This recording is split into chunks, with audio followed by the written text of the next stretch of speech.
İlk baxışda cavab hamıya aydındır. Bəli, şəhər doludur. Amma statistika başqa şey deyir. İnkişaf etmiş ölkələrdə 1000 nəfərə 600-900 arası avtomobil düşür. İnkişaf etməkdə olan ölkələrdə isə bu rəqəm 100-300 arasıdır.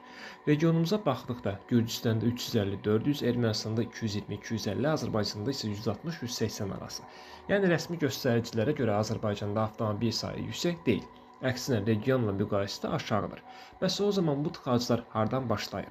Burada məsələ say çoxluğu yox, planlamadır. Dünyanın bir çox böyük şəhərlərinə baxsaq, məsələn Paris və Moskva halqa və radial sistem üzərində qurulub. Axın mərkəzə getsə də alternativ dairəvi yollar mövcuddur. Barselona və New York City kimi şəhərlərdə isə grid, paralel və kəsişən küçə sistemi var. Axın bir yerdə dayananda digər istiqamətdə yönləndirilmə edilə bilir. Bakı isə daha çox insanın qan damar sisteminə bənzəyir. 2-3 əsas magistral xətt var və bütün axın o xəttdə yığılır.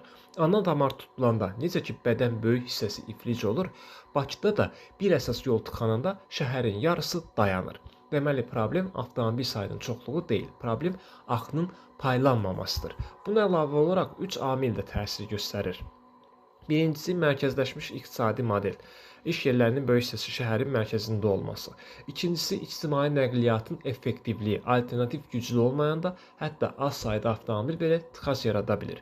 Üçüncüsü isə urbanizasiya, daxili miqrasiya prosesi çox yüksəkdir. Nəticə olaraq şəhərdə avtomobil çoxdur tezi rahat izahdır.